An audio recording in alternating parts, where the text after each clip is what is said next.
आप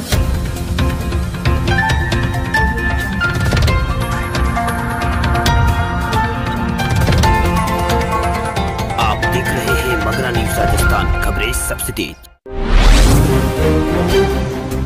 प्याज की बढ़ती कीमतों को थामने के लिए सरकार ने लिया है सख्त फैसला। इनकम टैक्स डिपार्टमेंट ने कई जगह मारे हैं छापे। देश में प्याज की कीमत लगातार बढ़ रही है। कीमतों पर लगाम लगाने के लिए केंद्र के साथ साथ राज्य सरकारों ने भी कदम उठाना शुरू कर दिए हैं। प्याज की कीमत इस समय खुदरा बाजारों में यहाँ पर 60 रुपये किलो है। वहीं थोक में यहाँ पर इसकी कीमत 20 से 25 रुपये है। वहीं दुगनी तेजी से प्याज के दामों में बढ़ोतरी होने से यहाँ पर मुख्य वजह यहाँ पर फसलों का खराब होना है। वहीं सप्लाई में कमी और इसकी जमाखोरी भी होती है। देश में सबसे बड़े थोक प्याज बाजार नासिक में यहाँ पर प्याज का भाव अचानक आसमान छूने लगा है, जिसके बाद नासिक, पुणे और औरंगाबाद के 110 आयकर अधिकारियों ने यहाँ पर 18 टीमों ने यहाँ पर बुधवार को यहाँ पर 3 बजे नासिक जिले के 12 प्याज व्यापारियों के आवास पर और कार्यालयों में छापे मारे हैं। वहीं प्याज की जमाखोरी के खिलाफ शुरू हुए अभियान में यहाँ पर सूत्रों से मिली जानकारी के अनुसार यहाँ पर कई इलाकों में कालाबाजारी का लोग सहारा ले रहे थे।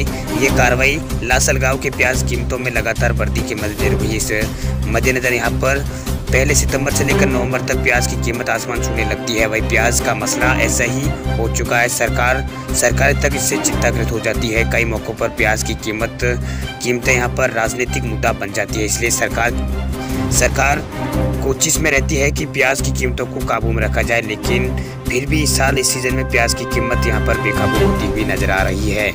वहीं प्याज की यहाँ पर कीमत बढ़ने के पीछे कई बड़ी वजह है, जिसकी वजह से यहाँ पर प्याज महंगे हुए हैं। पहली वजह है मानसून देरी से आने से यहाँ पर फसलों को काफ़ी असर पड़ता है। मानसून की देरी से फिर तेज़ बारिश ने यहाँ पर प्याज की फसलों को नुकसान किया है, जिसकी वजह से यहाँ पर इसकी कीमतें तेज़ हुई है। वहीं दूसरी वजह यह हुई कि ज़्यादा बारिश ने यहाँ पर प्याज की फसलों को नुकसान पहुँचाया है। प्याज का उत्पादन करने वाले राज्य कर्नाटक, महाराष्ट्र, गुजरात, राजस्थान, उत्तर प्रदेश और बिहार में इस बार मानसून में तेजी रही है, जिस ज़्यादा वर्षा की वजह से यहाँ पर प्याज का उत्पादन प्रभावित हुआ है। कम उत्पादन की वजह से यहाँ पर प्याज की कीमतों में बढ़ोतरी देखी गई है। वहीं बाढ़ और सूखा के अलावा यहाँ पर प्याज की गैरकानूनी तरीके से होर्डिंग की वजह से भी यहाँ पर प्याज की कीमतें बढ़ती है। हर साल त्योहारी सीजन के पहले यहाँ पर प्याज की जमाखोरी करने लगते हैं, जिसकी वजह से यहाँ पर प्याज की कीमतें बढ़ जाती है, क्योंकि प्याज और आलू दोनों ही ऐसी फसलें हैं जिसे आसानी से स्टोर करके रखा जा सकता है। पंजाब सरकार 1 लाख सरकारी नौकरी देने के वायदे को 2020-21 में करेगी पूरा। मुख्यमंत्री कैप्टन अमरिंदर सिंह के 1 लाख सरकारी नौकरी देने के वायदे को पूरा करने के लिए पंजाब कैबिनेट ने विभिन्न सरकारी विभागों और बोर्ड, कॉर्पोरेशनों तथा एजेंसियों में समयबद्ध ढंग से खाली पड़े पदों को भरने के लिए राज्य सरकार योजना 2020-21 को मंजूरी यहाँ पर दे दी है। ये भर्ती कैबिनेट द्वारा पहले लिए गए फैसलों के अनुरूप केंद्र सरकार के वेतन स्तरों के अनुरूप ही की जाएगी। वहीं 2020-21 में स्वतंत्रता दिवस के अवसर पर राज्य स्तर समारोह होगा, जिसमें 2020-21 के दौरान सरकारी पदों के लिए चुने गए उम्मीदवारों को औपचारिक तौर पर नियुक्ति पत्र यहाँ पर सौंपे जाएंगे।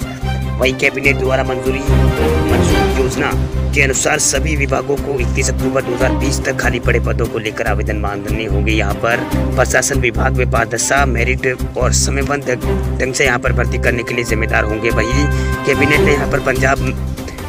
ने यहाँ पर मुख्यमंत्री को संशोधन करने और नए नियम शामिल करने तथा उन्हें काटने के लिए स्थिति अनुसार अधिकृत किया है, क्योंकि इसके लिए विभिन्न मुद्दे और प्रस्तावों को पर्सोनल वित्त विभाग की सलाह के अनुरूप मूल्यांकन इसमें किया जाता है। मुख्यमंत्री ने यहाँ पर मार्च महीने में 2020-21 के दौरान खाली पड़े सरकारी पदों का 50,000% भर्ती करने की यहाँ पर घोषणा की थी तथा साल 2021-22 के दौरान यहाँ पर घर घर रोजगार कार्यक्रम के तहत 50,000 पदों को भरने का ऐलान यहाँ पर पंजाब सरकार ने किया है। वहीं प्रवक्ता ने बताया है कि रोजगार सृजन और स्किल डेवलपमेंट और परीक्षण विभाग में खाली पड़े पदों को सीधी भर्ती के वर्गानुसार भरने के लिए विभिन्न प्रशासनिक विभागों को मंजूरी मांगी है। इनमें ग्रुप ए में यहाँ पर 39,059 और 3958 और यहाँ पर ग्रुप बी में 8,717 और ग्रुप सी में 36,313 पद शामिल है, जिनके कुल जोड़कर ये 48,989 पद मिलते हैं। वही कैबिनेट की बैठक में निर्णय लिया गया कि ग्रुप सी के पदों को भर्ती के लिए साक्षात्कार की जरूरत नहीं होगी। फिर भी परीक्षा में चुने जाने वाले उम्मीदवारों की काउंसलिंग के लिए यहाँ पर आना पड़ेगा, जो कि संबंधित विभाग द्वारा उम्मीदवारों की फिजिकल वेरिफिकेशन या कागजात देखने के बाद ही की जाएगी। वही सभी विभागों को बोर्डों तथा कॉर्पोरेशनों में जूनियर इंजीनियर के स्तर पर पदों पर ऊपर वाले पदों की भर्ती के लिए पंजाब लोक सेवा आयोग द्वारा कॉमन परीक्षा का आयोजन करके की जाएगी। दालों की बढ़ती कीमत से जल्द मिलेगी राहत, सरकार ने आसमान छूती दालों की कीमतों के लिए सरकार ने बड़ा कदम उठाया है। आने वाले दिनों में दालों की कीमतों में गिरावट आ सकती है। सरकार ने दाल इंपोर्ट बढ़ाने का यहाँ पर फैसला किया है। Director general of foreign trade ने यहाँ पर वित्त वर्ष 2020-21 के लिए उर्दू और अरहर का इंपोर्ट कोटा की लिस्ट जारी की है। सरकार की तरफ से 4 लाख टन अरहर इंपोर्ट करने की मंजूरी दी गई है। इसके अलावा यहाँ पर करीब 1.5 लाख टन उर्दू इंपोर्ट करने की इजाजत मिली है। कारोबारियों को इससे 15 नवंबर तक यहाँ पर 4 लाख टन अरहर इंपोर्ट करना होगा। वहीं GMP के तहत आने वाले रीजनल उद्योगी को यहाँ पर चेक बेसिस पर यहाँ पर एप्लीकेटिव्स लाइसेंस जारी करने के लिए जरूरत बताने के लिए कहा गया है। वैसे किए गए एक नई व्यवस्था के तहत थोक के साथ साथ खुदरा में यहाँ पर न्यूनतम समर्थन मूल्य पर बम्पर स्टॉक से राज्यों को दाल की पेशकश की जा रही है। उपभोक्ता मामलों के मंत्रालय ने कहा है कि अरहर और उड़द की दाल खरीद की फसलों की कटाई की समय निकालने की आने के बावजूद फिर भी उत्पादित दालों की कीमतों में यहाँ पर बढ़ोतरी हुई है। सरकार की ओर से जारी बयान में कहा गया है कि इन दालों का खुदरा कीमतें पिछले साल की तुलना में न केवल अधिक हुई है बल्कि यहाँ पर हाल में ही इसमें और उछाल भी आया है। वहीं वित्त वर्ष 2019-20 की तुलना में यहाँ पर सोमवार को अरहर और दाल की अंतिम खुदरा कीमतें यहाँ पर 23.71% और 39.10% यहाँ पर बढ़ोतरी की गई है। इन दालों में कई खपत केंद्रों में पिछले 15 दिनों के दौरान यहाँ पर 20% से अधिक वृद्धि दर्ज की गई है। मंत्रालय ने कहा है कि आज की तारीख तक आंध्र प्रदेश, केरल, महाराष्ट्र, बिहार, तमिलनाडु ने लगभग 1 लाख टन तुअर दाल की जरूरत पेश किया है। देश में कोरोना के केस 73 लाख पार, 24 घंटों में मिले 67,708 नए मरीज। अब तक 87% लोग भारत में हो चुके हैं कोरोना से ठीक। देश में कोरोना वायरस संक्रमितों की संख्या 73 लाख पार हो चुकी है। कोरोना से अब तक यहां पर भारत में 73,07,098 लोग संक्रमित हो चुके हैं। बीते 24 घंटों में 67,708 नए मरीज भारत में मिले हैं। वही बुधवार को 780 लोगों की जान भी गई है। 76,000 मरीज रिकवर भी हुए हैं। संक्रमण के चलते यहाँ पर 1,11,267 लोगों की मौत भारत में हो चुकी है। वही राहत की बात यह है कि अब तक यहाँ पर 63,83,442 लोग ठीक हो चुके हैं, जबकि 8,12,390 मरीजों का अभी विभिन्न स्थलों में इलाज चल रहा है। वही देश में यहाँ पर केंद्रीय स्वास्थ्य मंत्रालय की ओर से जारी किए गए आंकड़ों के अनुसार देश में कम उम्र के मरीजों की मौतें यहाँ पर तेजी से बढ़ने लगी है। अब तक जान गंवाने वालों में से 45% मरीज ऐसे हैं जिनकी उम्र 26 से 60 साल के बीच है। वही मंत्रालय ने युवाओं को आगाह किया है। मंत्रालय ने कहा है कि अगर आप ये सोचते हैं कि कोरोना से केवल बुजुर्गों की ही जान जा रही है तो ये गलत है। आंकड़ों के मुताबिक कोरोना से जान गंवाने वालों में सबसे ज्यादा 70% पुरुष थे, जबकि 30% महिलाएं थी। इनमें 53% मरने वाले मरीजों की उम्र 60 साल से यहाँ पर अधिक थी। वही महाराष्ट्र में बुधवार को 10,542 नए मामले सामने आए हैं। वहीं यहाँ पर 19,517 लोग ठीक भी हुए हैं और 158 लोगों की यहाँ पर पिछले 24 घंटों में महाराष्ट्र में मौत भी हुई है। अब तक यहाँ पर 15,54,389 लोग संक्रमित कोरोना के हो चुके हैं। वहीं इनमें 1,96,288 मरीजों का विभिन्न स्थलों में इलाज चल रहा है, जबकि 13,16,796 यहाँ पर लोग ठीक हो चुके हैं। वहीं संक्रमितों के चलते यहाँ पर अभी तक 40,859 लोगों की मौत यहाँ पर महाराष्ट्र में हो चुकी है।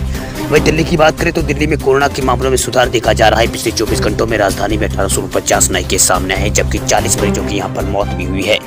दिल्ली में अब तक 3,11,000 से ज्यादा कोरोना के केस दर्ज हो चुके हैं। जान गंवाने वालों की संख्या यहाँ पर 5,800 पार हो चुकी है। राजधानी में रिकवरी रेट 91% से ज्यादा है।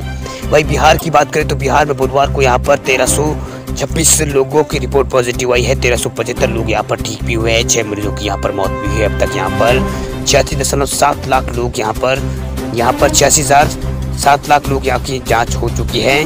वही 86 लाख यहाँ पर जांच हो चुकी है। इनमें 1,99,449 लोगों को यहाँ पर कोरोना हुआ यानी संक्रमित वो पाए गए हैं, जबकि 10,583 मरीजों का अभी विभिन्न स्थलों में इलाज चल रहा है। 1,87,998 लोग रिकवर यहाँ पर हो चुके हैं। वही उत्तर प्रदेश की बात करें तो उत्तर प्रदेश में 24 घंटों के अंदर 2593 नए मामले सामने आए हैं। वही 3,736 लोग यहाँ पर ठीक भी हुए हैं। 41 मरीजों की यहाँ पर मौत हुई है। अब तक यहाँ पर 1.2 करोड़ से ज़्यादा लोगों की यानी 1,20,00,000 के आसपास कोरोना की जांच यहाँ पर हो चुकी है। इनमें 4,44,711 लोग कोरोना संक्रमित मिल चुके हैं।